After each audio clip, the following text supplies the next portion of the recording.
আসসালামু আলাইকুম। গল্পনাশ চ্যানেলের পক্ষ হতে আমি নেহা আপনাদের সকলকে স্বাগত জানাচ্ছি। শুনছিলেন সুচিত্রা ভট্টাচার্য রচিত উপন্যাস রূপকথা নয়। আজ পর্ব ৬। তিনতলার রুমে এসে আলো জ্বেলেছে। ঘরটা একেবারেই নতুন।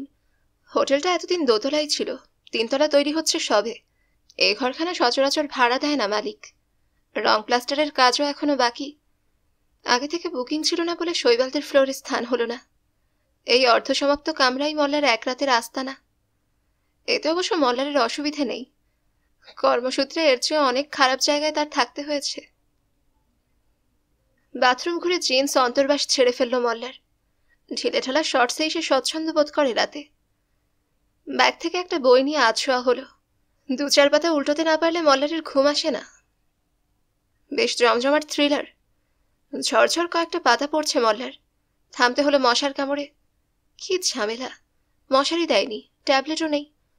ডাকবে কাউকে? রাত অনেক হয়েছে, এত রাতে কেউ আসবে কি? একটু বিরক্ত হয়েই বিছানা ছাড়ল মল্লার। ছোট্ট ব্যালকনিটায় এসে দাঁড়িয়েছে। দাঁড়িয়েই মনটা ভরে গেল। দুধসাদা জ্যোৎস্নায় ছেয়ে আছে চরাচর। আলো ছায়া মাখা ঝাউবনের ফাঁক দিয়ে সমুদ্র দৃশ্যমান। চাঁদের কিরণ সোনালি মায়া বিছিয়েছে যেন। চিকচিক করছে জল।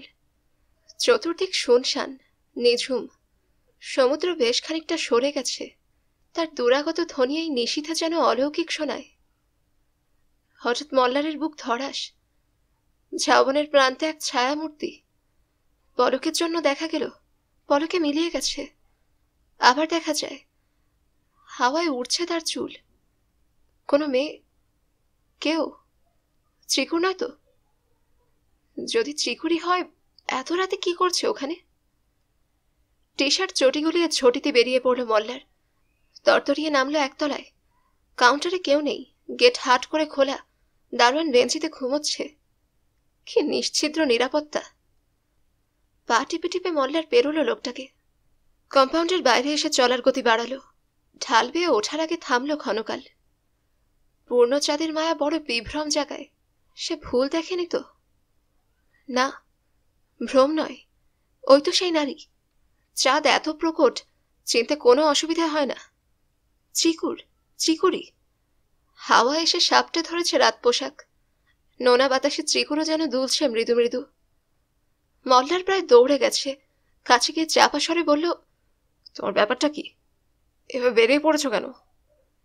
চিকুর সমুদ্র থেকে চোখ ফেরালো। তার দৃষ্টিতে কোনো চমক নেই। অদ্ভুত এক আবেশ মাখা স্বরে বলল, দেখেছ কেমন দূরে চলে গেছে? কে? উত্তর না দিয়ে একফালি হাসি বিছল চিকুর। মল্লার থমকে উঠল। রাত দুপুরে সমুদ্র দেখার শখ জেগেছে? আমাদের কাউকে ডাকলেই তো পারতে। কেন? একা এলে কি হয়? Anything may happen. তোমার বিপদ ঘটতে পারে। দুপা এগিয়ে মল্লারের কাঁধে হাত রাখল চিকুর। কি বিপদ? মল্লারের শরীরে বিদ্যুতের ঝলক। কাঁধ যেন বিবশ সহসা। একটা বিশ্রী ফ্যাস ফ্যাসে স্বর বেরোলো গলা থেকে। জানো না কি ঘটতে পারে? এই অজানা নির্জন জায়গা, কেউ কোথাও বাঁচাবার নেই। আর একটা হাত পড়ল মল্লারের কাঁধে। তো? মল্লার নির্বাক, মল্লার নিস্পন্দ। মল্লারের তালু শুকিয়ে কাঠ। কুহকিনের স্পর্শেই কি যে জাদু! মল্লারের দেহ তপ্ত হচ্ছে ক্রমশ। চিকুর ফিসফিস করে বলল, তুমি সমুদ্র হতে পারো না মল্লার?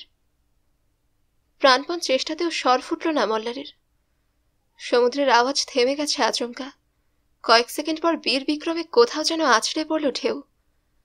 সঙ্গে সঙ্গে এক ঝটকায় মল্লারকে কাছে টেনেছে চিকুর। ঠোঁট মিশে গেল মল্লারের ঠোঁটে। যেন চুম্বন নয়, ওষ্ঠ থেকে শুষে নিচ্ছে প্রাণরস। নারীর পিপাসা এত উদগ্র হয়? চিকুরের শ্বাস পড়ছে ঘন ঘন। শ্বাস নয়, যেন হলকা। টান মেরে খুলে ফেলেছে রাত পোশাক। আবরণহীন করল মল্লারকেও। শরীরে আর কোনো প্রতিরোধ নেই। অসহায়ভাবে মল্লার আঁকড়ে ধরল চিকুরকে। তীব্র আশ্লেষে মুখ ঘষছে চিকুরের উন্মুক্ত বুকে, পেটে, কোমরে, জনিদেশে। মল্লারের মাথা চেপে ধরল চিকুর।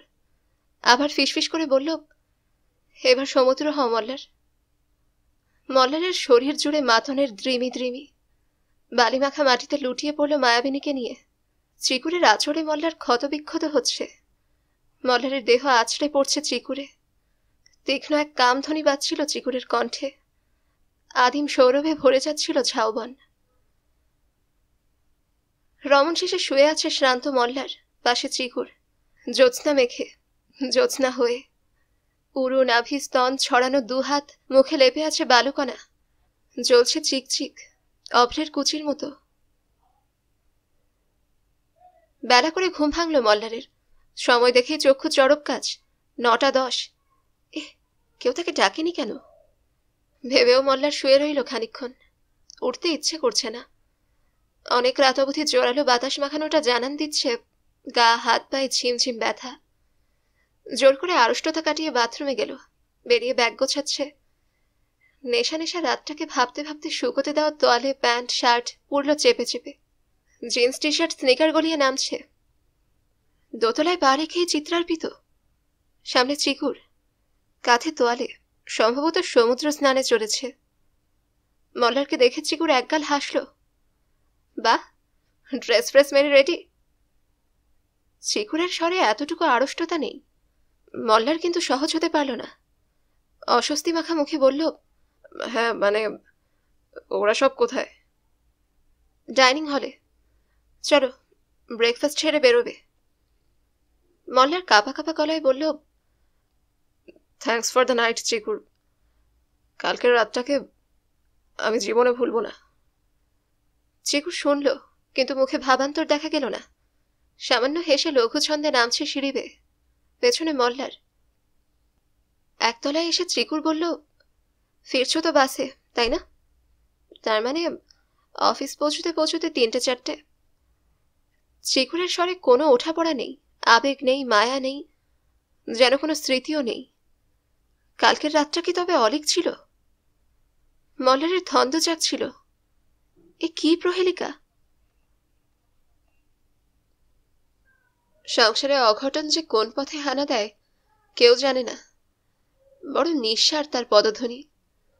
দমকা হাওয়ার মতো এসে জীবনের ছন্দটাকে হঠাৎই সে কেমন উল্টে পাল্টে দেয়। মহালয়ার আগের দিন ফুল আর কুটুসকে নিয়ে বেরিয়েছিল চিকুর পুজোর বাজার করতে। ট্যাক্সি ধরার আগে প্রথমেই এটিএম থেকে টাকা তুলল 1010।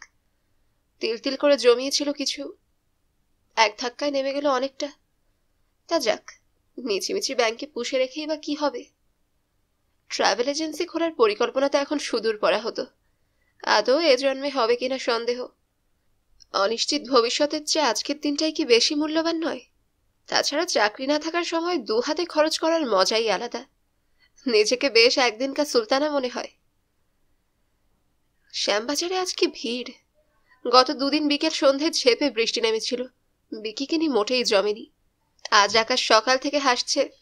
লোকজনও তাই উপচে পড়ছে রাস্তায়। ঠেলাঠেলি গুতোগুতির ধাক্কা ধাক্কিতে 1 পা চলা দেয়। কুটুস যে কতবার হাত ছিটকে বেরিয়ে গেল, তবু তার মধ্যেই ঘুরে ঘুরে চলছে চিকুরের কেনাকাটা। কুটুসের 2 সেট জামা প্যান্ট, ফুলের টপ স্কার্ট, ফুল কুটুস দুজনেরই জিন্স, জুতো। ফুলের খুব সালোয়ার কামিজের শখ, পেয়েও গেল মাপসই। বড় জুতোর দোকানটায় ঢুকে বাবার জন্য ট্র্যাক স্যুট কেনার বাসনা জেগেছিল। 3-4খানা নাড়াচাড়া করেও রেখে দিল। থাক, ক্লাব থেকে তো পাই বাবা। ভেবে টেপে অগত্যা শার্ট প্যান্টের পিস। এই ভালো, রেডিমেড জামা কাপড় দেখলে বাবা যা নাক ছিটকোয়। এসপ্ল্যানেটে কোনো এক দর্জি আছে, 40 বছর ধরে বাবা তার বাঁধা খদ্দের। সে ছাড়া দুনিয়ার আর কেউ নাকি কাটিংই জানে না। বাতিক। মার জন্য শাড়ি বাঁচতে অনেকটা সময় লাগলো। শুভাদেবীর অজস্র ফ্যাচাং, রং একদম হালকা চাই, গায়ে কোনো বুটি চলবে না, চওড়া পার তো নয়। কত বুঝিয়েছে চিকুর, এমন কিছু তুমি বুড়ি হওনি। 57-58 মহিলারা আজকাল পার্লারে গিয়ে চুলে লাল সোনালি রং করায়। তা কথা শুনলে তো, তিনি যা বুঝবেন তার থেকে 1 চুল নড়বেন কি? বেছে বুঝে শেষ পর্যন্ত ঘিয়ে রঙের নরম খোল টাঙায় নিল চিকুর। ক্ষণিক ভেবে একখানা ঢাকাই। ও বাড়ি নিশ্চয়ই এবছর কিছু পাঠাবে না। নয় চিকুরি সেটা পুষিয়ে দিল। বাইরে টাইরে মা খুব একটা বেরোয় না। বছরে একবার হয়তো দত্তবাগানে বড় মামার বাড়ি, কিংবা বরানগরের মাসি। ওইটুকুর জন্য দামি শাড়ি না হলেও চলে। তবু কিনল চিকুর। ইচ্ছে অষ্টমীর দিন ঢাকাইটা পরে মা নিচে অঞ্জলি দেবে। ঘন্টা দুয়ে খটর হটর করে ফুলকুটুস বেজায় কাহিল। কুটুস তো রীতিমতো ঘ্যান ঘ্যান করছে। তাকে কোল্ড ড্রিঙ্কস দেওয়া হয়েছিল, হাতে এখনো চিপসের প্যাকেট। তবু শাড়ির দোকান থেকে বেরিয়েই বলল, আর কত কিনবে, বাড়ি চলো। নিজের জন্য পছন্দসই কিছু দেখতে আর একটু ইচ্ছা ছিল চিকুরের।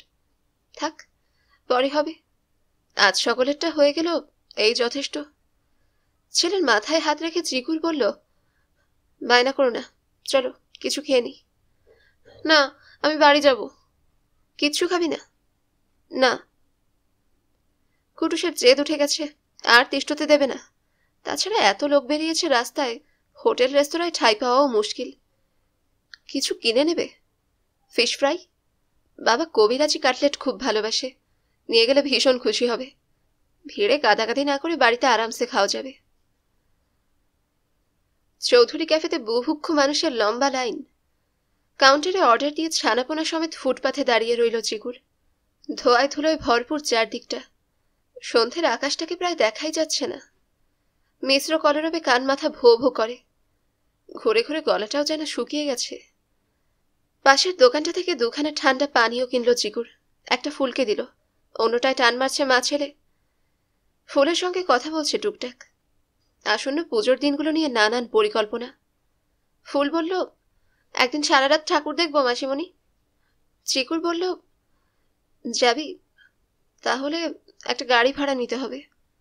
নাও না, তুমি, আমি, দিম্মা, কুটুস। দাদু যদি যায়, দাদু পুজোয় বাড়ি ছেড়ে বেরোবে না। তোর দিম্মাকেও কত সাধ্য সাধনা করতে হবে, তা ঠিক আছে। কোন দিন বেরোবে? অষ্টমী? তখনও কি চিকুররা জানে ভবিষ্যৎ তার আস্তিনের নিচে কি লুকিয়ে রেখেছে?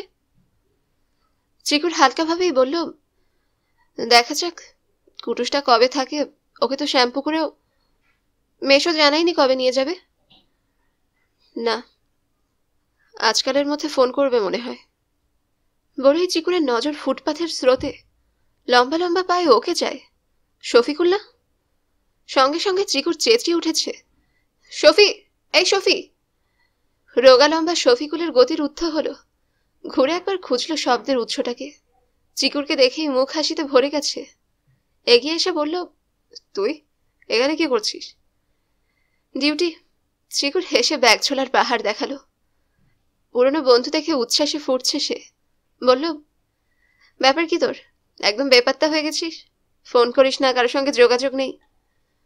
কাজকর্মে ফেসে থাকি রে, বেলাইনে চলে গেছি। করছিসটা কি? এমন কিছু তো জুটছিল না। মাস কমিউনিকেশনের ডিপ্লোমাটা হঠাৎ কাজে লেগে গেল। এখন একটা প্রোডাকশন হাউসে আছি, টিভি চ্যানেলের জন্য প্রোগ্রাম বানাই। সেই লাজুক লাজুক Shafiqul media man? Not exactly. আমাদের হাউস চ্যানেলের স্লট কেনে। ওই টাইমটার জন্য আমরা নিউজ বেসড অনুষ্ঠান তৈরি করি। যেমন ধর এখন চলছে সাম্প্রতিক ক্রাইমের ওপর। মেয়েদের জন্য হাফ অ্যান আওয়ারের প্রোগ্রাম থাকে। আমার কাজ খুন রাহাজানির স্টোরি বানানো। এক্স টিভিতে আসে রাত 10টায়। দেখেছিস? না রে, ওই সময়টাতে সব রিয়েলিটি শোগুলো চলে তো। অনেকের কিন্তু ভালো লাগছে। শফিকুল পলকে ম্রিয়মান হয়েও ফের হাসছে মিটিমিটি। ফুলকে দেখতে দেখতে বলল, এটা সেই তোর দিদির মেয়ে না? অনেক বড় হয়ে গেছে তো। লাফিয়ে লাফিয়ে বাড়ছে। মাত্র 11। এখনই আমার কাজ ছুঁই ছুঁই। ছানাকেও দেখো না, সেই পুচকেটি। আর তুই তো বোধহয় লাস্ট দেখেছিলে অন্নপ্রাশনে। এই যে পুরো জেন্টেলম্যান। ঝুঁকে কুটুসের গাল টিপল শফিকুল। এর পিতৃদেবের কি সমাচার, আমাদের উপল কুমার? বলতে পারবো না রে, আমরা এখন একসঙ্গে থাকি না। এত নির্দ্বিধায় বলল চিকুর, শফিকুল হকচকিয়ে গেছে। বুদ্ধি করে উপলে আর গেল না। আন্দাজ চালানোর ভঙ্গিতে জিজ্ঞেস করল, তুই তাহলে নিশ্চয়ই চাকরি বাকরি করছিস? করতাম তো, মাসখানেক হলো ছেড়ে দিয়েছি, এখন কাঠ বেকার। জবাবটা যেন শফিকুলকে অবাক করেছে। তবু কৌতুকের সুরে বলল, তাই বোধহয় জেল্লাটা আরো বেড়েছে। কি করিস এখন সারাদিন? ভ্যারেন্ডা ভাজি। ছানাটার খিদমতগিরি করি, মেয়েটাকে ঘেঁটি ধরে পড়তে বসাই, প্লাস রান্নাবান্না করি, এক্সপেরিমেন্ট। ইচ্ছে হলে টিভি, নয়তো বিছানায় গড়াগড়ি। আর হ্যাঁ, প্রাণ ভরে গান শুনি। তোর সে ফোক সং? এমন মানব জনম আর কি হবে? চিকুর হিহি হেসে উঠল। শফিকুল মার্ক সঙ্গীতের পোকা। চিকুরকেও সেতার শরৎ খেয়ালের সমজদার বানানোর বিস্তর চেষ্টা চালিয়েছে একসময়। সারা রাত ব্যাপী জলসায় ঢুলত চিকুর, তাকে ঠেলা মেরে মেরে জাগ্রত করত শফিকুল। বোঝাতো মীরের কাজ, আলাপের মাধুর্য। কিন্তু চিকুরের তো শুধু হুজুগে যাওয়া, দ্রিমতানা দেরে না, কিংবা পিড়িং পিড়িংয়ে। সে তেমন রস পায়নি কখনো। সরল মেঠো সুর যা সরাসরি হৃদয়ে সেধিয়ে যায়, চিকুরকে যে সেটাই বেশি টানে। চিকুর জিজ্ঞেস করলো, তুই এখনো হোল নাইট ফাংশনে যাস? ভালো অনুষ্ঠান আর আজকাল হয় কোথায়? এখন তো শুধু বিট ব্যান্ড, গানের আর জাত নেই। ওভাবে বলছিস কেন? আমার তো বেশ লাগে, সব শুনি। ফোক, ব্যান্ড, জীবনমুখী, মরণমুখী। খাসা আছিস, বিন্দাস লাইফ। দেখে চিকুরকে সেরকমই লাগছে বটে, কিন্তু সত্যিই কি সে মহানন্দে আছে? খুটুর খাটুর যাই করুক বাড়িতে, সময় যে কাটতেই চায় না। অফিস এক বিচিত্র অভ্যেস। একবার ধরে ফেললে গৃহবন্দী থাকা যে কি দুঃসহ। ঘাতক বন্ধুদের সঙ্গে ফোনালাপ চালানো যায়, চাকরির এজেন্সিতে নাম লেখানো আছে, কল এখনো আসছে কই। মল্লারের সেই কাজটা করলে কি ভালো হতো? হোক না অল্প কদিন, সময়টুকু তো কাটত। গা করলো না বলে মল্লার কি কিছু মনে করলো? মল্লারটা কেমন বদলে গেছে, শঙ্করপুর থেকে ফিরে সামান্য দিশেহারা। মুহূর্তকে যে চিকুর মুহূর্ত হিসেবেই দেখে, ওই রাতে ওই মায়াবী আবহে ওই ঘটনাটা যে চিকুরের কাছে অবশ্যম্ভাবী ছিল, এ যেন মল্লার হৃদয়ঙ্গমই করতে পারেনি। কি আবল তাবল SMS পাঠায় এক এক সময়, বাঘভঙ্গিতেও বিটকেল গদগদ ভাব।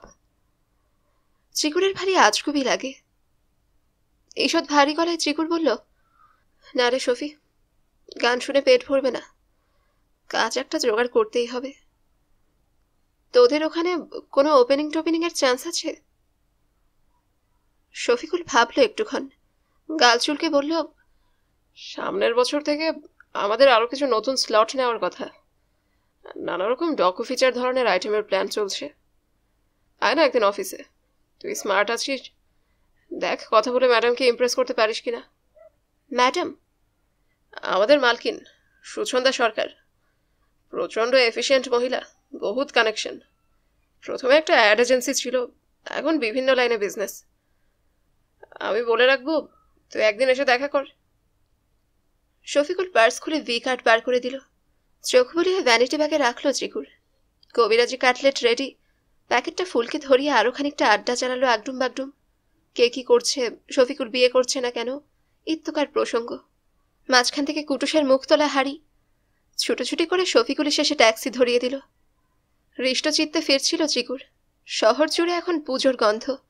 রাস্তায় রাস্তায় প্যান্ডেল প্রায় সমাপ্তির পথে, এখন শুধু ঢাকে কাঠি পড়াটাই বাকি। চিকুরদের আবাসনেও প্রস্তুতি চলছে জোর কদমে। বাঁশ বাঁধা শেষ, তেরপোল পড়ে গেছে, কাল পরশু শুরু হয়ে যাবে অঙ্গসজ্জা। ছোটখাটো প্যান্ডেলটার সামনে দাঁড়িয়ে সম্মুখে কি যেন জ্ঞান দিচ্ছিল নীল। চিকুরদের দেখে গলা উঠালো, বাস, পুরো বাজার উঠে এনেছো যে। চিকুর হাসলো, আমার হলো মারি তো গন্ডার পলিসি। 10 দিন ধরে ঘুরে ঘুরে বাজার করা আমার পোষায় না। একেবারে মার অপোজিট। মা তো রোজ একটা একটা করে কেনে, একদিন শ্বশুর বাড়ির, একদিন বাপের বাড়ির, একদিন হোম ফার্নিশিং। বলতে বলতে নীল কাছে এসেছে। কাল ফ্রি আছো তুমি? কেন রে? আমাদের রিহার্সাল শুনতে যাবে। হাউজিংয়ের সবাই তো হেভি নার্ভাস, না জানি কি কেলোটা করব। তুমি শুনে একটা রিপোর্ট দিও। তার মানে যন্ত্রণাটা আগে আমাকেই পেতে হবে? টিজ করছো কেন? দেখোই না শুনে। দুপুরে খেয়ে উঠে বেরোবো, সন্ধ্যায় ব্যাক। ওকে, আমি ডেকে নিস, কানে তুলে বুঝে তৈরি থাকবো। কুটুস দুবদা পুড়ছে 3 তলায়। লটবহর নিয়ে ধীরে সুস্থে সিঁড়ি ভাঙছিল মাসি বঞ্শী। আহ্লাদে আহ্লাদে গলায় ফুল বলল, আমি কিন্তু কাল তোমার সঙ্গে যাব। চিকুর বলল, কি শুনবি? 1 লাইন বারবার গাইবে, বোর হয়ে যাবি। তুইও তো দেখছি কুটুসের মতো করছিস। আচ্ছা বাবা, যাস খন। কুটুস পৌঁছে গেছে ওপরে। এমনিতে সে কলিং বেলে হাত পায় না, কোনো ক্রমে ডিং মেরে উঠে চেপে আছে সুইচ। তেতলার ল্যান্ডিংয়ে এসে চিকুর বকুনি দিল। কি করছিস? দিম্মা খুলছে না, আমার ভীষণ জোরে ওয়ান পেয়েছে। একটু ধৈর্য ধরো, দিম্মা কি দৌড়ে আসতে পারে? মিনিট দুয়েক অপেক্ষা করে চিকুরও অধীর এবার। মা কি টিভি দেখছে নাকি বাথরুমে? ব্যাগ হাতড়ে চাবি বের করে চিকুর নিজেই খুলল দরজাটা। পাল্লা ঠেলেই বুক ধরাস। শোভা টলতে টলতে আসার চেষ্টা করছে, পারছে না। ঠকঠক কাঁপছে শরীর, আঁচল খুলে মাটিতে লুটোচ্ছে। মালপত্র ছুঁড়ে ফেলে চিকুর ছুটতে গিয়ে মাকে ধরল। কি হয়েছে তোমার? এমন করছো কেন? শোভা কিছু একটা বলার চেষ্টা করলো, পারল না। জিভ জড়িয়ে গেছে, দৃষ্টি অস্বাভাবিক রকমের ঘোলাটে। আস্তে আস্তে চিকুরের হাতের উপরেই এলিয়ে গেল। কেঁপে কেঁপে উঠছে, খিঁচুনি মনে হচ্ছে যেন। মাকে শুইয়ে দিয়ে চিকুর হতবুদ্ধির মতো দাঁড়িয়ে। কি করে এখন? ডাক্তার, অ্যাম্বুলেন্স, নাকি বাবাকে ক্লাবে ফোন করবে? না না, আগে ডাক্তার। ফুল ভয় কেঁদে ফেলেছে। চিকুর নার্ভাস গলায় বলল, নীল শম্ভুকে ডেকে নিয়ে আয় এক্ষুনি। ছুটির দিনে সবাইকে একসঙ্গে প্রাতরাশে বসতে হয়। রায়বাড়ির আইন, প্রশান্ত রায়েরই তৈরি করা। সবাই বলতে এখন 3 জন, বাপ, মা আর ছেলে। মেনুটাও নির্ধারিত করে দিয়েছে প্রশান্ত। ফুলকো ফুলকো লুচি, সাদা আলু চচ্চড়ি, লম্বা বেগুন ভাজা আর যদু ময়রার জিলিপি। এরপর নিচের চেম্বারে গিয়ে বসে প্রশান্ত। বেলা 2টোর আগে আর ওঠে না, অতএব প্রভাতী আহারটা ভুরি ভোজনের মতো হওয়াই চাই। অবশ্য আজ চেম্বার বন্ধ। মহালয়ার দিন মক্কেলদের সঙ্গে সাক্ষাৎ করেন না প্রশান্ত। তবে আইন তো আইনই। কাক ভরে গঙ্গায় তর্পণ সেরে ধবধবে পাজামা পাঞ্জাবিতে সুশোভিত হয়ে বসেছে খাবার টেবিলে। বেছে বেছে বৃত্তাকার লুচিগুলো পড়ছে তার থালায়। কুদর্শন লুচি প্রশান্ত মুখে তোলে না। নন্দিতা আলু চচ্চড়ি থেকে কাঁচা লঙ্কা আলাদা করছিল। আপন মনে বলল, মা তাহলে আজ রওনা দিলেন। জিলিপি ভেঙে মুখে পড়তে গিয়ে উপল থমকালো। কার মা? কোত্থেকে? কার মা আবার? মা দুর্গা। ও, উপল ফিচেল হাসল। তিনি তো এবার গজে আসছেন, লেট না হয়ে যায়। পুজো কমিটির তাহলে মাথায় হাত। নন্দিতা ভ্রুকুটি হেনেও হেসে ফেলল। প্রশান্ত টেবিল কাঁপিয়ে হাসছে। হঠাৎই হাসি থামিয়ে বলল, তোর সেই বান্ধবীটার আজ ভাই নিয়ে আসার কথা না? হ্যাঁ, বলেছে 10টা নাগাদ। তোর কথার উপর বেস করেই কিন্তু এক জায়গায় পাঠাবো ওকে। লক্ষ্মী পুজোর পর একটা হিললে হলেও হতে পারে। তবে শিখিয়ে পড়িয়ে দিও যেন ঘুণাক্ষরে উচ্চারণ না করে পার্টি ফাটির ঝামেলায় জড়িয়ে গেছে। উপল তাড়াতাড়ি বলল, না না, বিধিও সাবধান করে দেবে। আমি বিধি বিধি চিনি না, তোমাকেই চিনি। বান্ধবীর কাছে যেন তোমার মান না খাওয়া যায় সেজন্যই আমি চেষ্টা করছি। বেগুন ঠিকঠাক ভাজা হয়েছে কিনা প্রশান্ত টিপে টিপে দেখছে। সন্তুষ্ট হয়ে লুচির সঙ্গে ছিঁড়ে মুখে পড়ল। গলা ছেড়ে বলল, পরিবারের প্রত্যেকেই একে অপরের প্রেস্টিজ রক্ষায় চেষ্টা করবে সাধ্যমতো। এটাই সংসারের নিয়ম।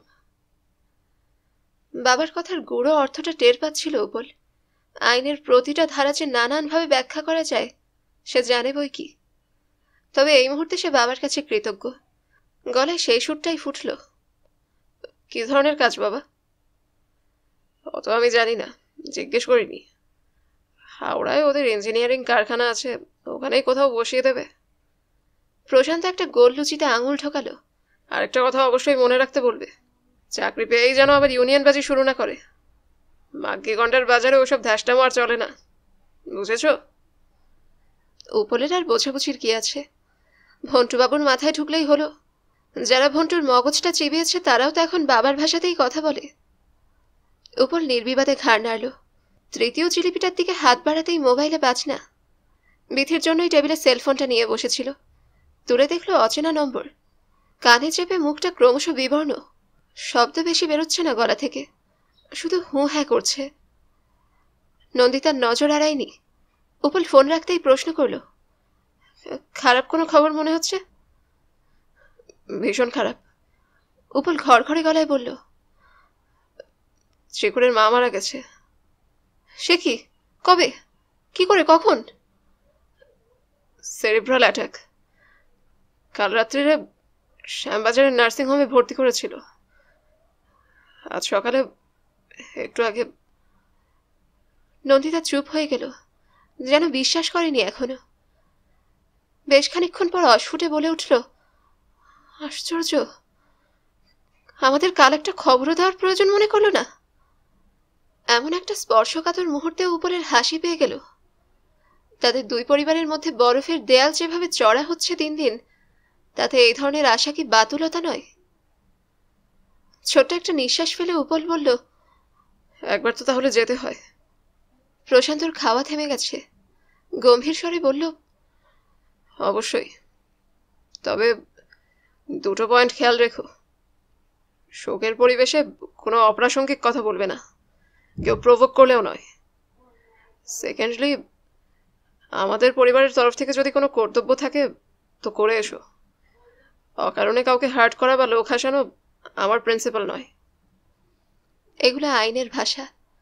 ঘরে যেতে যেতে ভাবল উপল, প্রতিটা বাক্যেই নিখুঁত মাপঝোঁক, যে যেভাবে খুশি বুঝে নিতে পারে। আস্তে আস্তে বাবা যেন আইনের বই হয়ে উঠেছে। উপল ওয়ার্ড্রপ খুলল। জামাই হিসেবে সে শোকের দিনে যাচ্ছে। কি পরবে? শ্মশান সঙ্গীও হতে হবে নিশ্চয়ই। ধূসর রঙের কিছু পরাই ভালো। বিষাদের সময় অনুজ্জ্বলতাটাই মানায়। সাদা পায়জামা পাঞ্জাবিও চলে, তবে সেটা বেশি লোক দেখানো হয়ে যাবে না? থাক, প্যান্ট শার্টই ঠিক আছে। পোশাক বদলাতে বদলাতে উপল নিজেকে একটু শাসন করল। এই মুহূর্তে সাজগোজ নিয়ে ভাবনাটাকে কুৎসিত নয়। চিকুরের প্রতি তার যদি কণামাত্র টান থাকে, চিকুরের মার ওপর যদি বিন্দুমাত্র শ্রদ্ধা থাকে, তাহলে তো এখন তার ঊর্ধ্বশ্বাসে ছোটা উচিত। সন্তপ্ত হয়তো হয়নি সে, মহিলার সঙ্গে গভীর সম্পর্ক তো ছিল না তেমন, তবে একটু যে খারাপ লাগছে না, এ তো অস্বীকার করা যায় না। চোখে মুখে সেটুকু ফুটে ওঠাই তো যথেষ্ট। তার বেশি নাটক করার দরকার কি? মেয়ের সঙ্গে সম্পর্ক উজান স্রোতে বইছে জেনেও উপলকে ভারী আদর যত্ন করত মহিলা। কোনোদিনও একটা কড়া কথা শোনাননি। মেয়ের তালে তাল দিয়ে তার উপর কখনো চাপ তৈরি করেননি। এগুলো বিস্তৃত হওয়াও তো এক ধরনের অকৃতজ্ঞতা। তাছাড়া এখন চিকুরের সমব্যথী হওয়াও তো তার কর্তব্য। এসব ভাবতে ভাবতেই বেরোচ্ছিল উপল। সিঁড়ির মুখে নন্দিতা। ভার ভার গলায় নন্দিতা বলল, দেবেশবাবুকে জানাস, আমরাও খুব দুঃখ পেয়েছি। বলবো। ও বাড়িতে একজনই তো খানিকটা বুঝদার ছিল, তাও বোধ হয়। দুদিকে মাথা নাড়তে নাড়তে সরে গেল নন্দিতা। রাস্তায় নেমে উপলের মনে হলো, মা কি মূর্খের স্বর্গে বাস করে? কি আশা ছিল? চিকুরের মা ঠিক একদিন বুঝিয়ে সুঝিয়ে মেয়েকে শ্বশুর বাড়ি পাঠিয়ে দিত। চিকুর যে মাফা কাউকে আমল দেয় না, স্রেফ নিজের সিদ্ধান্তে চলে, তাও কি এখনো জানে না নন্দিতা দেবী? তবে হ্যাঁ, এই অকাল মৃত্যুতে চিকুর তো একটা ধাক্কা খাবেই। এখন উপল অন্য এক চেহারায় চিকুরের পাশে দাঁড়াতে পারে। বিধি যেন তার চোখ খুলে দিয়েছে। নিজের অন্ধকার মনটাকে দেখতে পেয়ে উপল রীতিমতো আত্মগ্লানিতে ভুগছে এখন। নিজের সঙ্গে লড়াই করে হৃদয়ের ওই নিকষ অন্ধকারটুকু সে মুছে ফেলতে পারবে না। চিকুর তো চিকুরই। উপলের কল্পনার বেলুনে তাকে যতই ফোলাক, আদতে তো নিছকই একটা মেয়ে। তাকে নিয়ে আলাদা সংসার পাতা কি এমন অসাধ্য কাজ? ভাবনাটায় এক ধরনের সন্তোষ আছে। চোরা দীপশিখাটুকু অন্তরে জ্বালিয়ে হাঁটছে উপল। নার্সিংহোমটা খুব দূরে নয়, উপলদের বাড়ি থেকে মিনি ডাস্টিকের পথ। পৌঁছে উপল দেখল বাইরে অনেক চেনা মুখ। শৈবাল, মঞ্জুরি, কনাদ, চিকুরের মামাও উপস্থিত। শ্যামবাজারের পিষ্টু তো দাদা কথা বলছে কার সঙ্গে। চিকুরের হাউজিং এর দু চারটে ছেলেকেও দেখা যায়। ছোট গাড়ি বারান্দাটার বাইরে ধাপিতে দেবেশ বসে, মুখ ঢেকে। পাশে চিকুরের দাড়িওয়ালা জামাইবাবুটা। উপলকে দেখে মঞ্জুরি এগিয়ে এলো, শুকনো মুখে বলল, কি বাজে ব্যাপারটা হয়ে গেল বলতো? উপল একটা শ্বাস ফেলল। হঠাৎ সেরেব্রাল অ্যাটাক কেন? ওর তো প্রেশার ছিল বলে শুনিনি। ডাক্তাররা বলছে অল্টার লিপিড না কি যেন খুব হাই ছিল, ট্রাইগ্লিসারাইড 600। কাল যখন আনা হয় প্রেশারও নাকি খুব চড়া। মঞ্জুরি হাত ওল্টালো। কিচ্ছু করা গেল না, ব্রেনে অনেকটা ব্লাড ক্লট করে গিয়েছিল।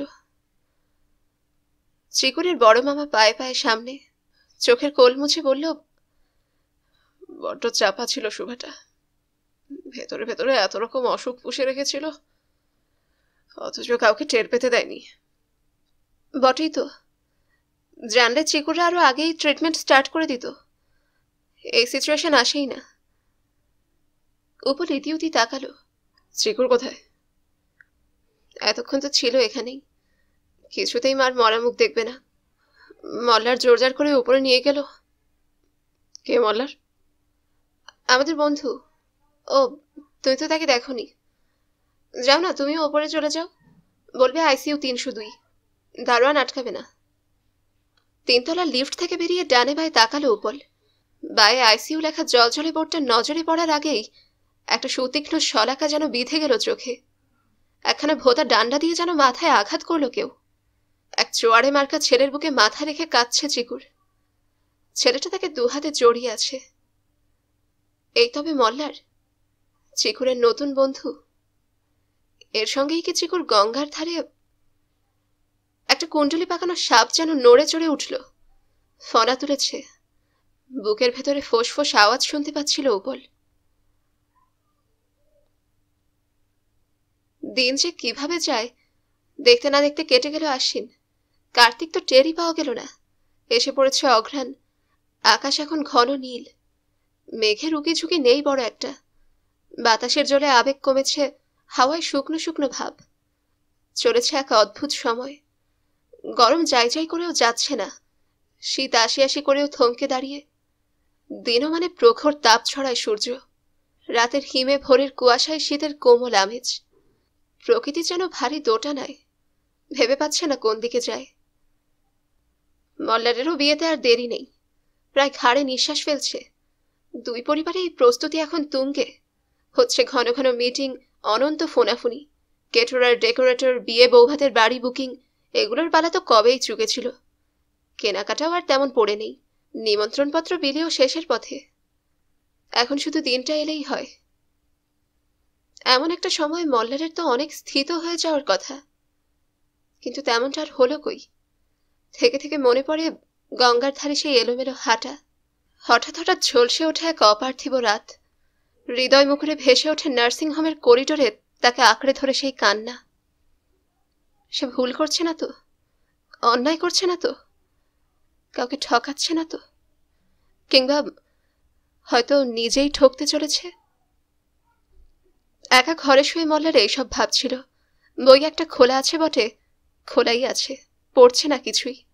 মগজ যদি সাড়া না দেয়, তাকিয়ে থাকাই সার। খানিক দৃষ্টি বুলিয়ে মল্লার রেখে দিল বইটা, পাশ ফিরেছে। আজ অফ ডে, অফিসের তাড়া নেই। আবার একটু চোখ বুঝবে, কিন্তু ঘুম কি আর আসবে? দেশপ্রিয় পার্কের আড্ডায় ঢু মারতে গেলে হয়। শনিবার সকালে ওখানে হয়তো এক আধজন। বাইরে ছোট মাসির গলা।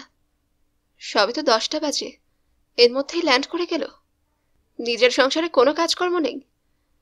এখন শুরু হবে দু বোনের গজল্লা, চলতেই থাকবে চলতেই থাকবে। রোজ রোজ বিয়ে নিয়ে কি যে এত কথা, কে জানে।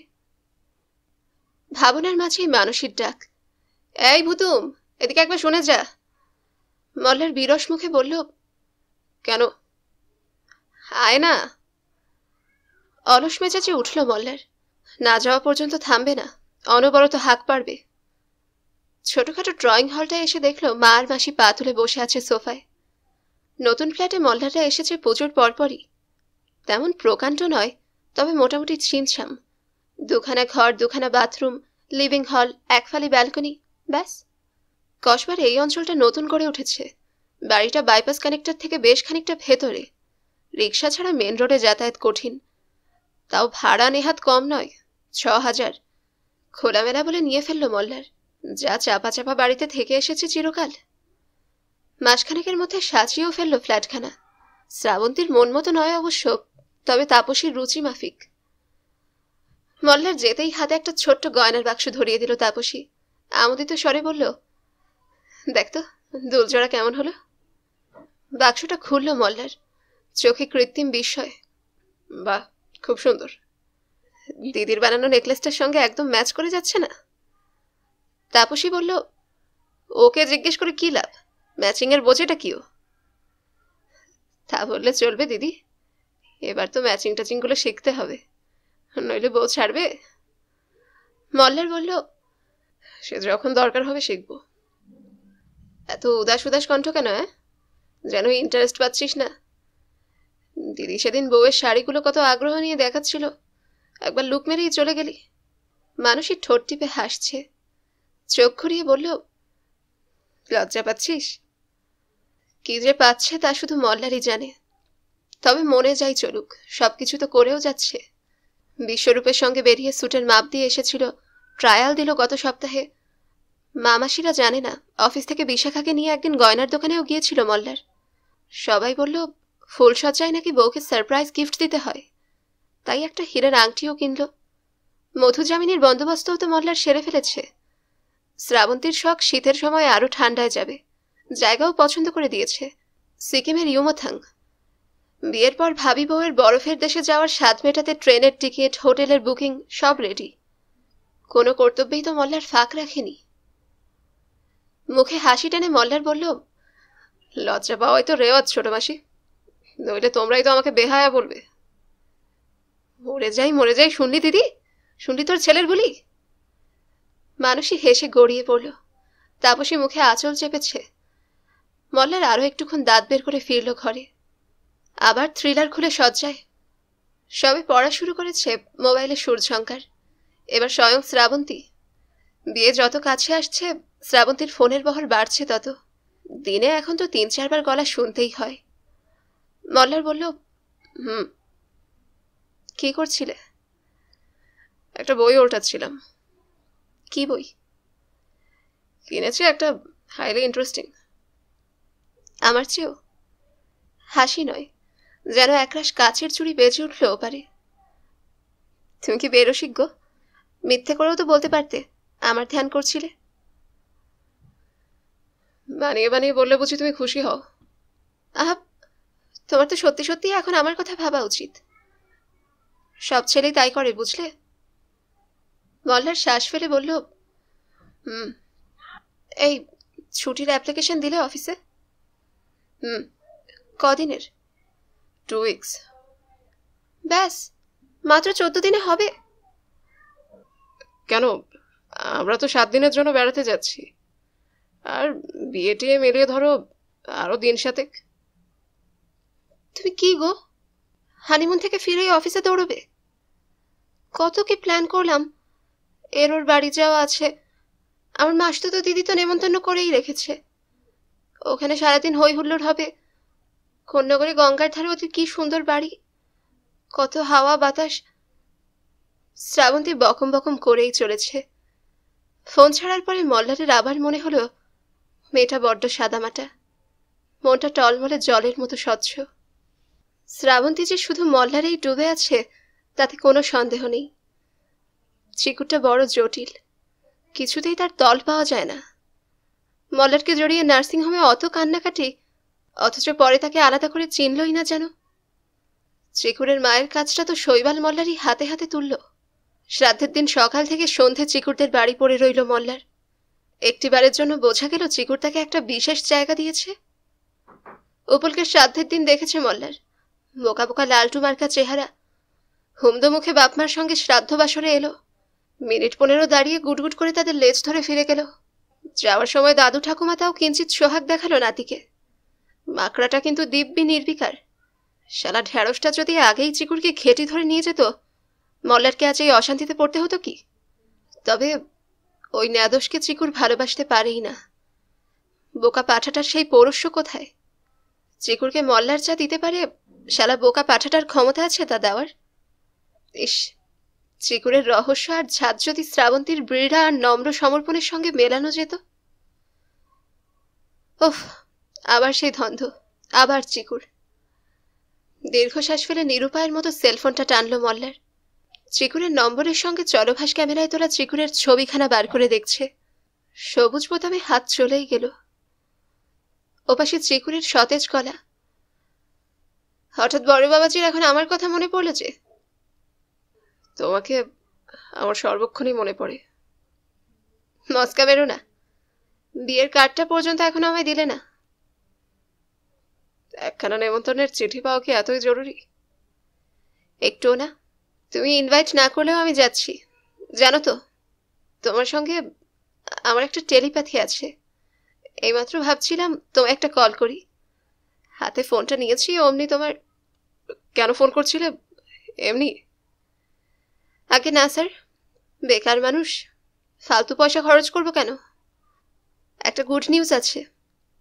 শফিকুল আমায় একটু আগে জানালো ওদের প্রোডাকশন হাউসে আমাকে সিলেক্ট করেছে, সোমবারেই জয়েনিং। বাহ, সত্যিই তো ভালো খবর। আমিও হাফ ছেড়ে বাঁচলাম। দুপুরগুলো আমায় গিলে খাচ্ছিল। আজ দুপুরে কি করছো? বাড়িতেই আছি। কেন? বেরিয়ে পড়ো, কোথাও একটা লাঞ্চ করি। দুপুরে হবে না, ছেলেকে এখন খাওয়াবো, ফুল স্কুল থেকে ফিরবে। তাহলে বিকেলে? ব্যাপার কি বলো তো, হঠাৎ ডাকাডাকি কেন? এমনি আড্ডা মারতাম। আবার কবে দেখা হয় না হয়, তুমিও তো এরপর বিজি হয়ে যাবে। তা তো হব। শফিকুল আমাকে দেড়ে মুশে খাটাবে বলেছে। নতুন লাইন, কাজও তো শিখতে হবে। কোথায় থাকবে তুমি? সিটি সেন্টারে, কফি বারটায়। ডান। আমি 5টায় পৌঁছাচ্ছি। না না, 5:30টায়। ফোন রেখে মল্লার চিত হয়ে শুল। মাথার ওপর পাখা ঘুরছে বনবন, তাকিয়ে রয়েছে সেদিকে। কি দেখছে? ঘুরন্ত পাখার ধোয়া ধোয়া ব্লেড, নাকি অন্য কিছু? ডাইনিং টেবিলে ফুল, পরোটা আলুর দম বানানোই ছিল। চিকুর দিয়ে গেছে, খাচ্ছে একা একা। এখন আর তার খাওয়ার সময় পাহারাদারির দরকার নেই, তারাও লাগাতে হয় না ঘন ঘন। বিনা বায়নাক্কায় সে মুখে তোলে দিব্যি। শুভার মৃত্যুর 1.5 মাস তাকে যেন অনেকটা বড় করে দিয়েছে। চিকুর বিছানায় এলো, কুটুসের পাশে গড়িয়ে পড়েছে। জোর করে কিছুক্ষণ কুটুসকে শুয়ে রাখাই যথেষ্ট, তাহলেই নিদ্রা দেবীর আগমন ঘটবে তার চোখে। তবে যতক্ষণ সে জেগে থাকবে, অবিরাম হেনে যাবে প্রশ্নবান। উত্তর দিতে দিতে চুল ছিঁড়বে চিকুর। আজ কুটুসের ফের দিম্মার কথা মনে পড়েছে। চোখ পিটপিট করে বলল, মা, দিম্মা সত্যি সত্যি আর কখনো আসবে না? না শোনা, দিম্মার আর ফেরার উপায় নেই। কোথায় গেল বলো তো দিম্মা? কাচের গাড়িটাই শুয়ে। কতবার তো বলেছি কুটুস, দিম্মা স্বর্গে গেছে। স্বর্গটা কোথায়? মরে যাওয়াকেই স্বর্গে যাওয়া বলে। ও, তাহলে দিম্মা মরে গেছে? ক্ষণিকের বিরতি, ফের প্রশ্ন, কেন মরে গেল? বারে, অসুখ হয়েছিল যে। অসুখ হলেই সবাই মরে যায়? তা নয়, খুব খারাপ অসুখ হলে মানুষ মারা যায়। কেন দিম্মার খুব খারাপ অসুখ হলো? চিকুর যেন এবার ঠোক্কর খেয়েছে। জবাব তো ঠোঁটের ডগায় মজুদ, কিন্তু স্বর ফুটছে না। বিশ্বশুদ্ধ লোককে বলেছে মার শরীরটা অনেকদিন ধরে গড়বড় করেছিল, কিন্তু কিছুতেই মা ডাক্তার দেখাতে চায়নি। স্ট্রোক হওয়ার পরে নার্সিংহোমে গিয়ে শুনল মার ব্রেনে নাকি রক্ত সঞ্চালন হচ্ছিল না ঠিকঠাক। কথাগুলো বর্ণে বর্ণে সত্যি, আবার যেন সত্যি নয়ও। বহুবার চিকুর লক্ষ্য করেছে মা ঝিমোচ্ছে, ঢিসঢাস শুয়ে পড়ছে যখন তখন। তবু তো জোর করে ডাক্তার দেখায়নি। বাড়িতে ডাক্তারকে কল দিলে মাকে লুকিয়ে থাকতো? শুধু মাকে হাঁটু ব্যথার মলম আনিয়ে দিয়েই চিকুরের দায়িত্ব শেষ? স্বীকারোক্তির সুরে চিকুর বলল, অন্যায় হয়ে গেছে বাবা, আমারই ভুল হয়েছে। ঠিক সময়ে ওষুধ দিইনি তো, তাই অসুখটা খারাপ হয়ে গেল। কুটুসের চোখ বুজে এসেছে, ঘুম জড়ানো গলায় বলল, ঠিক সময়ে ওষুধ না দিলে লোক মরে যায়? দিলেও তো সবসময় বাঁচে না সোনা, সবাইকেই এক না একদিন মরতে হয়। কেন মরতে হয়? আয়ু ফুরোয়। আয়ু কি? খুঁজে উত্তরটা দিতে গিয়ে চিকুর টের পেল ছেলের নিঃশ্বাস ঘন হয়ে এসেছে। সন্তর্পণে খাট থেকে নেমে ফুলের কাছে এলো। কিরে, আর কিছু নিবি? না, ফ্রিজে মিষ্টি আছে, খেতে পারিস। ইচ্ছে করছে না। তাহলে কুটুসের পাশে গিয়ে বিশ্রাম নে, তোর তো আবার পড়তে যাওয়া আছে। বাথরুমে হাত ধুতে যাচ্ছিল ফুল, ঘুরে বলল, এখন একটু টিভি দেখবো মাসিমণি। চিকুর মানা করলো না, দিম্মা যাওয়া স্তক মনমরা থাকে মেয়েটা। দেখুক সিনেমা সিরিয়াল, স্বাভাবিক হোক। বলল, আস্তে চালাস, দাদু শুয়েছে। কুটুসটাও সবে ঘুমোলো। ফুলের এঁটো প্লেট টেবিলেই পড়ে তুলে নিয়ে রান্নাঘরে উকি দিল চিকুর। যা ভেবেছে তাই। কমলা রানী ঠুলছেন বসে বসে। সবে গত সপ্তাহে কাজে লেগেছে মাঝবয়সী মহিলাটি। রাত দিন থাকবে, মাইনে নেবে 1000। দেশ গায়ের লোক, কাজলের কিরকম যেন বোন হয়, বেশ দ্রবুথবু ধরনের, পাকাপোক্ত হতে সময় লাগবে। ডাকাডাকি না করে চিকুর সিঙ্কে প্লেট নামাচ্ছিল। শব্দে চমকে জেগেছে কমলা, ঠোঁটের কষ মুছছে। চিকুর হেসে বলল, ঘুমো ঘুমো, আজ আর কাল যত পারো নাক ডাকাও। পরশু থেকে আমার অফিস, মনে রেখো, তোমারও ঘুম খতম। আমি তো ঘুমোইনি দিদি, চক্ষু দুটো একটু লেগে গিয়েছিল।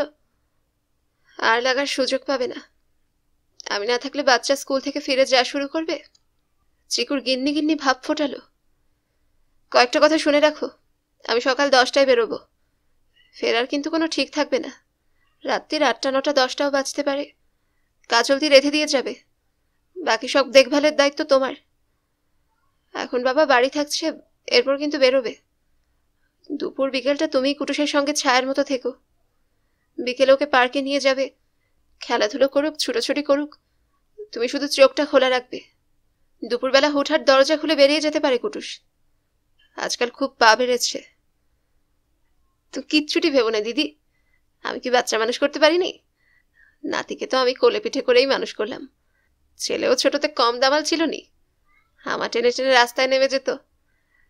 এখন অবশ্য সে লায়ক হয়েছে, মার পানে ফিরেও চায় না। রাক্ষসী বউ কি যে তুক করলো। চিকুর টুক করে সরে এলো। মহিলার এই আরেক দোষ, বাড়ির গল্প শুরু করলে আর থামতে চায় না। কাহাতক মানুষের দুঃখের ইতিহাস শোনা যায়, বিশেষত চিকুর যখন একটা ভয়ঙ্কর যন্ত্রণার থাবা থেকে কোনো ক্রমে নিজেকে মুক্ত করেছে। হ্যাঁ, মন খারাপের ব্যাধিটা খুব বেশি পেয়ে বসেছিল চিকুরকে। প্রথম প্রথম তো ঘুম ভাঙলেই ছ্যাদ করে উঠত বুকটা, কে যেন ছাকুনি মেরে স্মরণ করিয়ে দিত। মা আর নেই। ও ঘরে না, ব্যালকনিতে না, ড্রয়িং স্পেসে না, বাথরুমে না, রান্নাঘরে না, বিশ্ব ব্রহ্মাণ্ডের কোথাও নেই। অমনি কি যে চিনচিনে কষ্ট, খালি মনে হতো মা বুঝি তার জন্যই মরে গেল। ওষুধ ডাক্তার তো পরের কথা, মাকে শান্তিটুকুই কি দিতে পেরেছিল চিকুর? দিদির শোক তো মার মনে দগদগে ঘা হয়েছিলই, তার সঙ্গে যোগ হয়েছিল চিকুরকে নিয়ে দুর্ভাবনা। হয়তো অকারণ, তবু টেনশন করতো তো। মেয়ের জীবন যে মেয়েরই জীবন, তার ভালো মন্দের ধারণার সঙ্গে মার ভালো মন্দের ধারণা নাও মিলতে পারে, এটা মানতই না মা। না পারাটা হয়তো মার সংস্কার, কিন্তু তাকে না বোঝাতে পারাটাও তো চিকুরের ব্যর্থতা নয় কি? তবে চিকুরের সেই চিত্ত বিক্ষোভ এখন অনেক প্রশমিত। হয়তো এই ভেবে প্রবোধ পেয়েছে মৃত্যু এক স্বাভাবিক পরিণতি, যে কোনো সময় যে কোনো ভাবে আসতে পারে। ফেরানো যখন তাকে যাবেই না, শোক আগলে বসে থেকে কি লাভ? দায়িত্ব কর্তব্যের কূট যুক্তি দেখিয়ে মনোভাব বাড়ানোও তো নিরর্থক। কিংবা হয়তো এমনিই ভুলছে চিকুর, সময়ের নিজস্ব নিয়মে। শেষ হলো আজকের পর্ব। আপনাদের যদি আমার গল্প পাঠ ভালো লাগে তবে অবশ্যই লাইক করবেন, কমেন্ট করবেন এবং বেশি বেশি শেয়ার করবেন। যারা গল্পনাশ চ্যানেলটিকে সাবস্ক্রাইব করেছেন তাদেরকে অসংখ্য ধন্যবাদ, এবং যারা করেননি তাদের কাছে অনুরোধ রইল চ্যানেলটিকে সাবস্ক্রাইব করে ফেলুন। পাশে থাকা বেল আইকনটিও ক্লিক করে রাখবেন, এতে করে আমি কোনো নতুন গল্প বা উপন্যাস আপলোড করলেই আপনারা তা নোটিফিকেশন পাবেন। সকলে সুস্থ থাকবেন এবং আমাদের পাশে থাকবেন এই কামনায় আজকের মতো এখান থেকেই বিদায় নিচ্ছি।